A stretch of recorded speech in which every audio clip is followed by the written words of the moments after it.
We're going to be hearing about capacity building projects in the ACT. We've got two presenters, so I'd just like to introduce you to them. Mr. Ben Matthews is the board chair of the ACT Mental Health Consumer Network, the peak consumer body for the ACT. He's currently working as a senior program manager for mental illness education ACT, where he's responsible for program development, training and manages 60 consumer volunteer educators. Ben also sits on the board of the ACT Mental Health Community Coalition, which is the peak organisational mental health body for the ACT. In 2012, he was commissioned to develop Cert 4 in mental health peer work training, has delivered it 3 times. Ben is a strong advocate and activist for mental health consumers and regularly gives presentations for organisations seeking to raise awareness around mental health issues.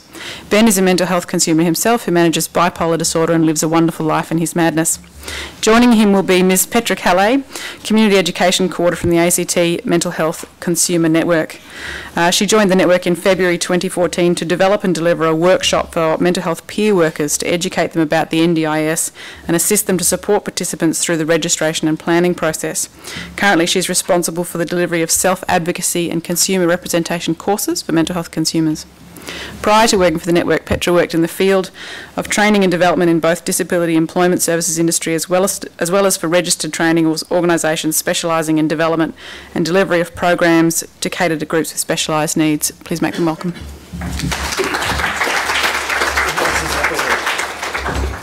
Just a little clicker here. Just went up the page.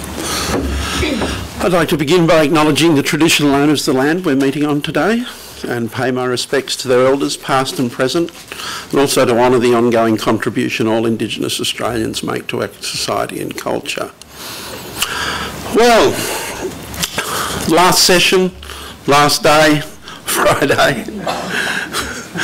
I'll just start out by, you might notice that I'm not wearing the dress code that was suggested by the conference. But I just thought in the spirit of the NDIS I would exercise some choice and control today. So yes, we down in the ACT we've developed a Certificate 4 in mental health peer work, which, as you just heard, we've developed to 3 different groups of consumers and consumers that are employed in the sector. I'm not going to go into huge detail around the content of that Cert 4 today. We'll touch on some of it.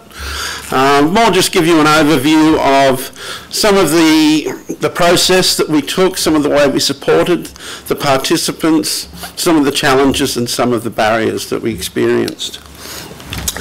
The next slide I'm going to show you is one of the first slides that we actually use in the Cert 4.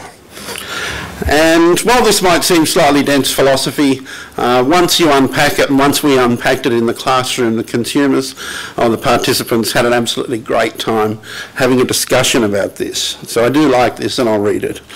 Madness is not a natural, unchanging thing, but rather depends on the society in which it exists. Various cultural, intellectual and economic structures determine how madness is known and experienced within given society. In this way, society constructs its experience of madness. As I said, I'm mad and I'm glad. So, yeah, we really like to pull this apart because mental illness, unlike a lot of other illnesses, is posited within a lot of different belief structures. And we know mental illness in different times, in different places and in different cultures looks very differently, has very different attitudes. And I think it's really important to remember that we have this invention called knowledge, but knowledge still sits within the context of beliefs. And it's those beliefs that I think in our society have moulded and changed the way we look at mental illness. And what I think is really interesting, and this is one of the things that we talk about, is that mental illness is one of the few medical issues that people have an opinion on. Hands up anyone that has an opinion on oncology. You can talk to most people in the wide world, in Australia, and ask them what they think about mental health, what they think about mental illness. And by and large, they'll have an opinion. That opinion might be positive, which is interesting still, because, you know, I was talking to a taxi driver last night, and he said, what are you working? And I told him, oh, by the way, I now work for the Miss Victoria. So when I wrote that, it's a little outdated. And I said mental illness, oh, it's good, we need mental illness is very important. And I'm like, that's nice, but, you know, I sort of wonder, you know, just why we have this notion that mental illness is even important. It is important, but we look at it so differently than we look at the way other sort of medical, not just medical, but biomedical, social issues. It's interesting. And another aspect of this is challenging the beliefs of the participants, because the primary role I took as the facilitator rather than the teacher of these sessions was changing a lot of the beliefs that the consumers, especially the consumers that didn't work in the sector, had around their mental illness and around their capacities in the sense of who they were. And, you know, part of that was really bringing to the table and bringing to the participants that the primary qualification was their lived experience of mental illness. And while they learnt lots of different stuff around working in the mental health sector and being a mental health worker, their primary qualification, the most valuable thing that they had to bring to the workplace, was their lived experience. And while that seems reasonably obvious, it did take time and effort to really reinforce that that was an incredibly valuable qualification.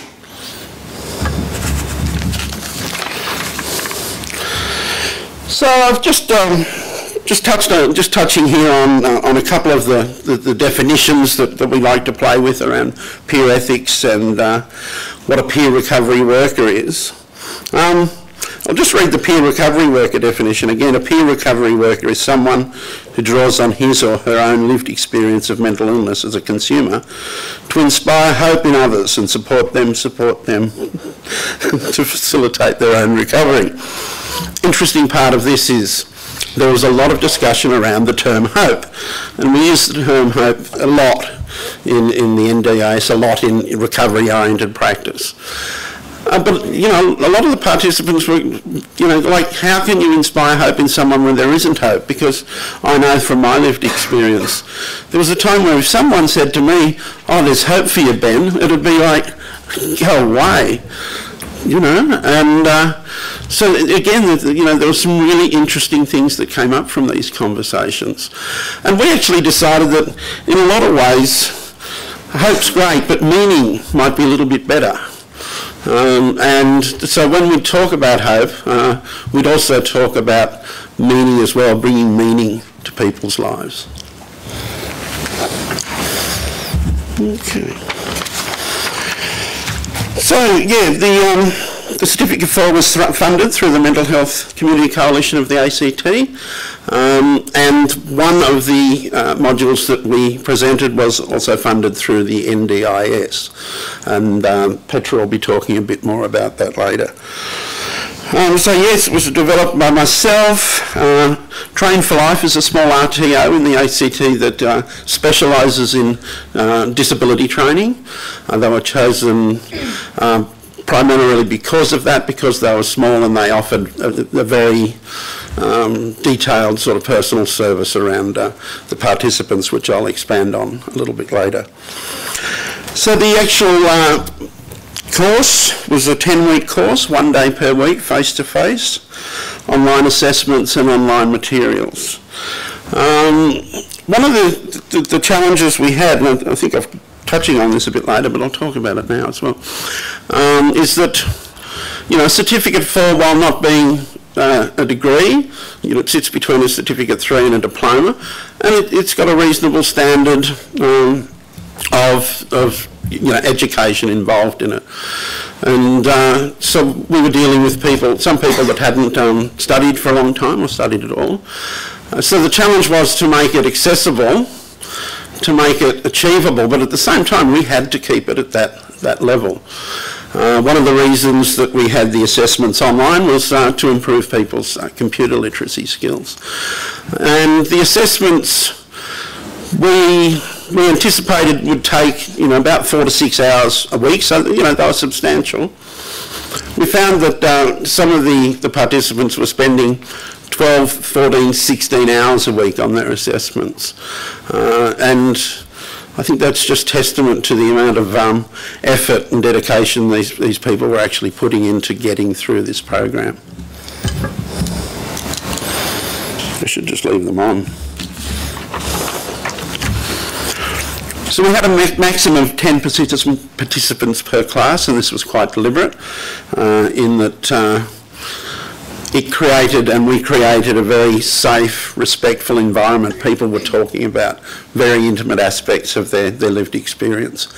Having the small classes created, amongst most of the participants, if not all, really strong bond. Again, that small environment. And it really worked beautifully. The conversations, the intimacy, the connectedness that actually came out of having to those small groups really contributed to, I think, the success of the program. So out of the 27 people that completed, and I'll point out, 27 out of 30, which is a really good retention rate. We thought that was excellent. 13 of those were already consumers working in the sector in paid employment. 14 consumers from the programs had not been working, so since then 5 have gained employment, 2 actually as peer workers, 1 as a consumer consultant with ACT Health, and 2 in support worker positions within the sector.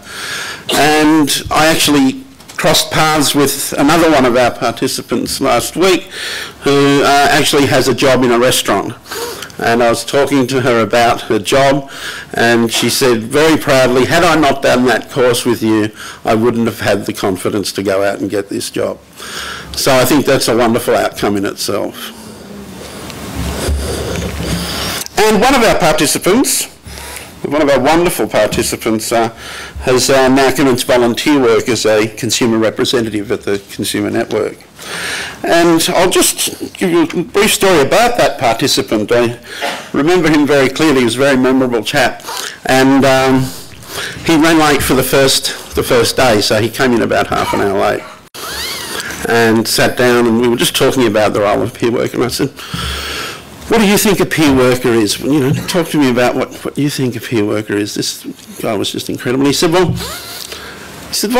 I think it is, he said, I don't really know, but what I think it is, he said, it's probably like when you're climbing a mountain and you need someone to help you climb. So they sort of go in front of you, and they've been there already, and they know where the sharp bits are and the bits you don't tread on, and the hard parts and the easy parts.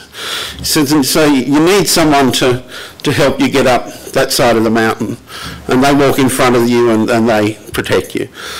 He said, and then when you get to the top, you can walk down the other side together. And I just thought, that's beautiful stuff.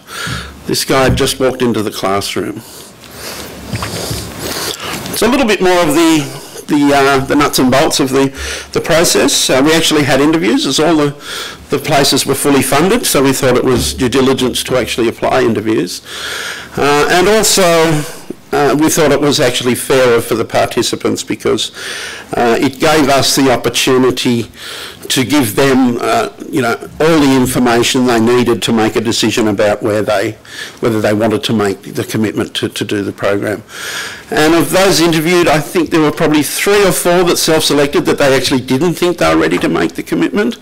They felt the workload probably was a bit over and above what they were ready to do, and we thought that was great, and it really gave us a sense that doing those interviews was a valuable process.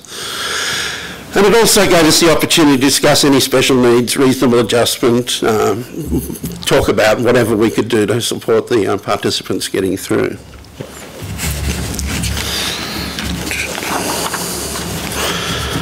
So, as I said, some of the challenges we had that some of the consumers that weren't in paid employment hadn't studied for many years, some hadn't studied ever. And, the cross-section of people, we had We had one consumer who'd actually had a master's degree before they became unwell, hadn't worked for 20 years. And that participant said at the end of the program that she hadn't had hope. She'd suffered severe PTSD for 20 years. And finishing the program gave her hope that she hadn't had in 20 years. And it was a wonderful thing to hear. How to manage a no cracks policy. So we didn't really talk about people falling through the cracks or how to stop them falling through the cracks or catch them if they fell through the cracks. We really decided that we needed a no cracks policy, and I'll talk a little bit about the supporting that we did to promote that process. As I said, there was limited computer literacy with some of the participants, and we found that as we supported them throughout the Cert 4, as they did all their assessments and that online, they found a lot of confidence in using computers at the end of the program. As I said, confidence continued to be something that the group and myself nurtured within and throughout the process. And I can say with absolute confidence that the confidence of the participants, you really saw some amazing growth and change in what they believed they can do. As I said, maintaining a Cert 4 level of competency. As touched on before, that some of the participants, what I thought was, again, a compliment was that throughout the course, a number of people said that they felt it was too hard, which sort of gave me a sense that we were on track, because it wasn't, if it was easy, we weren't really reaching the level that we needed to reach. And another issue we had was with work placements. I'll again touch on that when I get to some of the barriers that we'll be talking about. So the supports that we put in place, I stayed usually an hour or more after each session to help advise, assist anyone that wanted to hang around and ask questions, which usually happened. In-house email and online assessment support, so participants could email myself or the RTO for information, support, or just to ask a question. Train for Life, as I said, part of their no cracks policy is monitoring and following up on assessment progress. So, just understanding that if someone sort of misses their assessments for 3 or 4 weeks, that things are going to get a bit difficult for them. Computer access and training, and post-course follow-up and assistance completing assessments. So some of the barriers, as I said, we have in the ACT working with vulnerable people checks, which made things a little bit difficult for some people, confidence-wise or time-wise. Some participants did have difficulties accessing work placements. Concept of automatic disclosure. Once you put Cert 4 peer work on your resume, you're automatically disclosing that you have a mental illness, which is one of those unanticipated things that we hadn't thought about. People were concerned and misunderstood that the Cert 4 did have parity with other Certificate 4s. And there was also this sense that maybe they were only qualified to do peer work, which certainly wasn't the case. And that there was a potential to become unwell, which I'm sure we all understand here. So that's a broad outline of the actual Cert 4. Petra's going to come up now and tell you about the NDIS phase. Just before that, I'd just like to share you a very quick story. Sorry, Petra. Just around giving hope and change, and reminding people that sometimes change just happens through life. You don't necessarily have to do stuff to make it happen. And this is a story from my life, and there's a lot of people here that know me quite well. It's a story that I rarely tell, and it's true, and it's something most people really find hard to believe. And it comes from, my late teens, early 20s, and I was actually quite ugly. Thank you.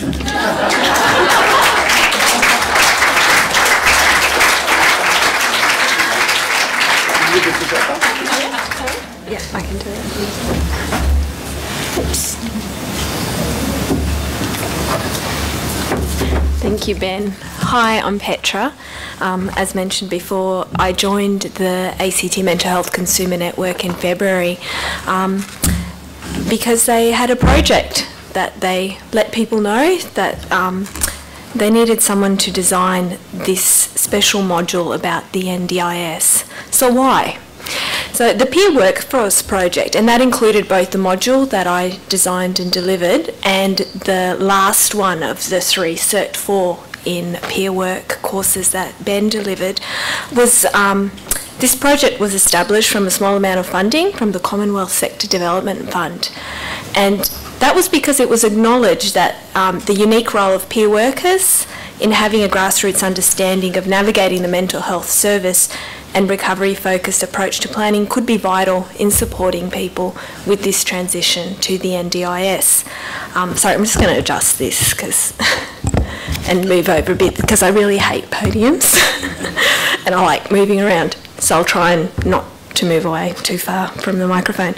Okay, so the idea was that there was a recognition that peer workers were really vital, especially with this transition, that there was a lot of potential in having their support with this new system that was coming in. And that there was hopefully possibility of more opportunities for peer workers in implementing it. So the aim of the project was to allow peer workers to gain a qualification to possibly give those who haven't had an opportunity to work in that area, to learn about it, to maybe move into that industry. And why? Because there was a need to support people who were not currently employed to gain, I guess, that... Sorry, I'll just revise for a sec. Because there was a need recognised, and then there was a need for specialised knowledge of the NDIS. So what's happening at the moment, the reason the little GPS was there is because the map had changed. So there was maybe need for advice on how to navigate now that the landscape has changed with the implementation of the NDIS. A lot of information was there on the website, but it wasn't necessarily accessible, and there was a lot of misinformation within the sector about what's going to be happening, how are things going to be changed. The goal of the module was to include information about, okay, what does this legislation eligibility criteria actually mean for workers, for consumers? How can we assist participants to plan? How can we assist people who might be just overwhelmed with the idea of, I have to plan for the rest of my life? I'm just in a survival mode, living day to day, and now you want me to tell you about my future? I don't know. And it was interesting even watching some of the NDIS webinars that people from a whole wide range of disabilities and backgrounds felt it was quite confronting to start thinking about the future. And many of them thought, well, I'm too old to start thinking about the future. I've lived my life, and now you're asking me about my goals and aspirations. It's far too confronting. So how was this program to be delivered, and who was the target audience? It was initially to be delivered to 10 of the participants who were doing the Cert 4 in peer work. And the reason being is that the Cert 4 in peer work was quite a comprehensive workshop, lots of resources, but nothing specifically about the NDIS. And so the question was, okay, once the landscape changes, what practical skills and knowledge can we give these people to make that transition as smooth as possible? And in talking to people, it was clear to see that not just consumers, but people within the industry were quite anxious about what is this change going to actually mean for us? Very anxious, what is it going to mean for the consumers? So how could they make it as smooth as possible for the consumers if they were feeling anxious themselves, and if they were feeling that they didn't have the skills and the knowledge about what this was going to mean for people? So initially we did deliver it to Ben's group, and then we realised there was quite a wider need and interest, so we were able to organise a second workshop, and we delivered it in June with 9 peer workers. Okay, so the whole purpose of this was it was going to be collaborative because it was to be of benefit to consumers and peer workers. We really wanted to be influenced by feedback from them and from consumers and potential NDIS participants at every stage of the way. We wanted it to be relevant and clearly linked to what the needs were. And also as practical, as useful as possible. I think at that stage, particularly earlier on in the year and probably over the last few years, there were a lot of discussions going around about how the NDIS was going to affect consumers, what changes were there going to be to the mental health sector. There was a lot of questions about eligibility, about, you know, what about funding, what's going to be in the NDIS, what isn't. There was a lot of misinformation out there as well. So when I was having these conversations, I would have people coming up to me and saying, you know, did you hear about this? And isn't it terrible about that? And I'd heard so many stories that I think if I believed every one of them, it was terrible. And I think one of the things I had to really keep making clear to people, and that's nothing to say against the agency. I think people I've worked with and got information from were very helpful, but people out in the community, I had to keep telling them, I'm not actually from I'm not part of the scheme, I'm not from the agency, because people would be coming up to me very upset about various issues, and I had to keep reminding people, I don't actually have power to change legislation, I don't have power to change the scheme. And that wasn't just consumers, that was other peer workers and other people in the industry as well. So we tried to imagine what would it be like for a consumer or a peer support worker at each step of the way, you know, before somebody even had to contemplate, would I be eligible? How to get them ready. There was already talk over the last few days about getting all that documentation together, working through, you know, checklists and things. And after much consultation, we did develop a 2-day training program that really tried to, as comprehensively as possible, look at, you know, what is the NDIS, how is it going to be affected in the ACT rollout, planning, a lot of information about planning and decision making and strategies and support, and just how to implement things and stress management. I think a lot of it was. So there were a few challenges.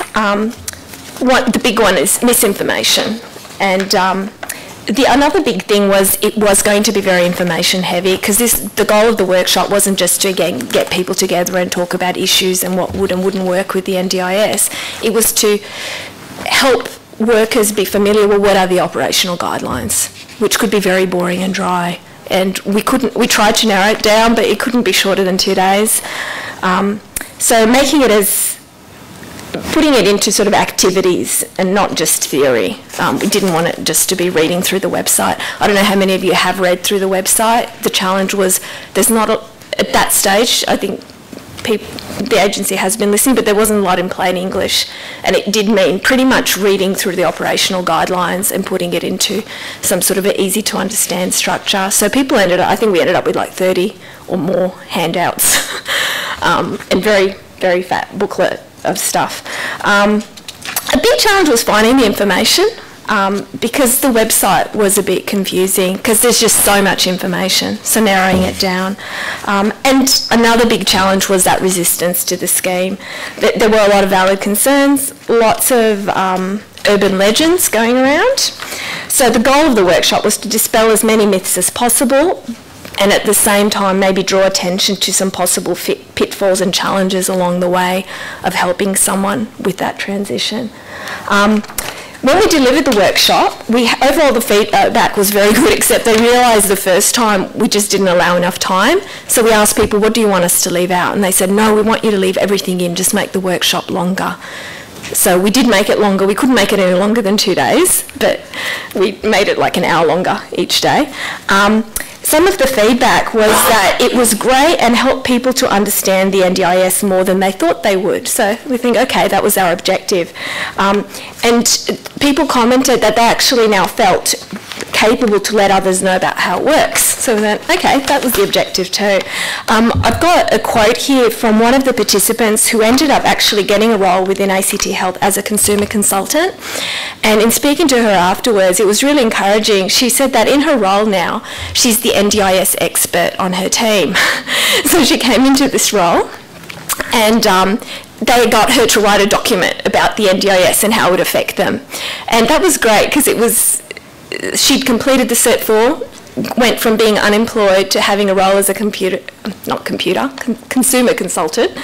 And she said, the main thing I got from the workshop was a feeling of reassurance and confidence that came from developing a basic working knowledge of the NDIS and having my questions answered.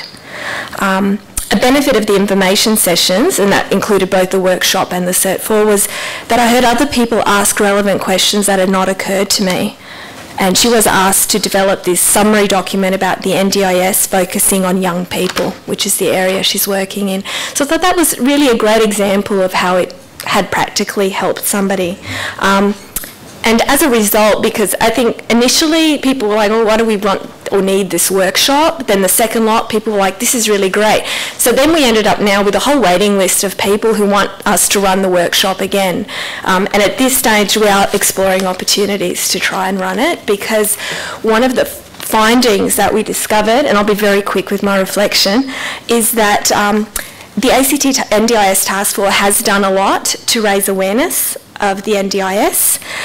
Nevertheless, it was clear that the participants, many of which, when we looked at both workshops, were already working in the industry, but they were not really clear about the NDIS and how it would affect the sector.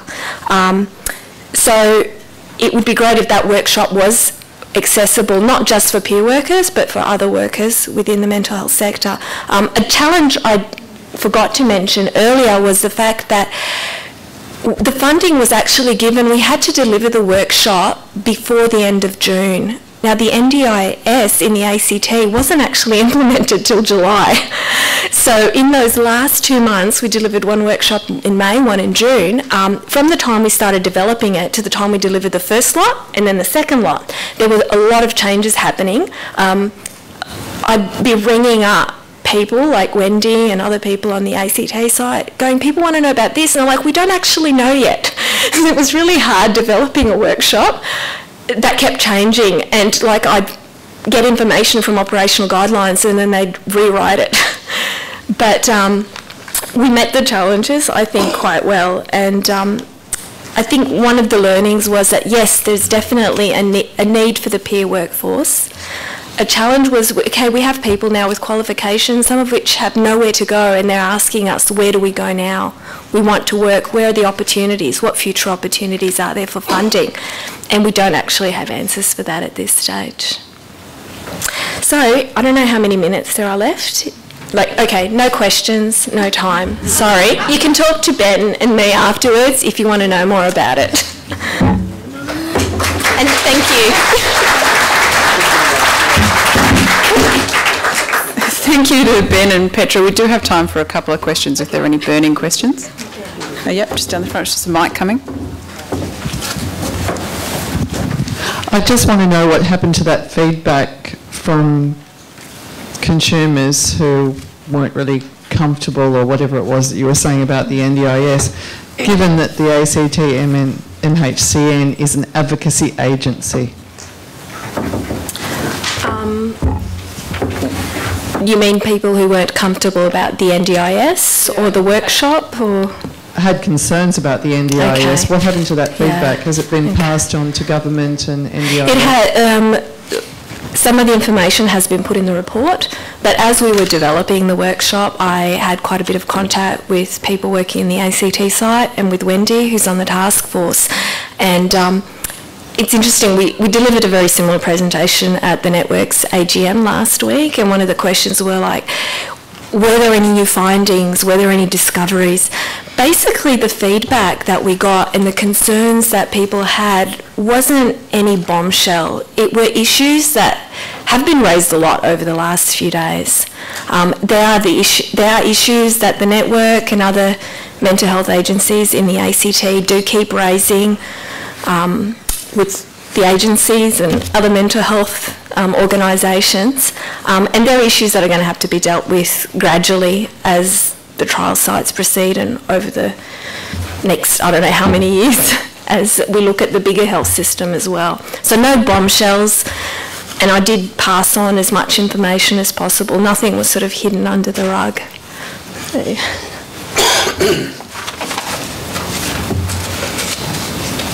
Everyone's keen for afternoon tea. If you just join me in thanking again all the presenters from this session.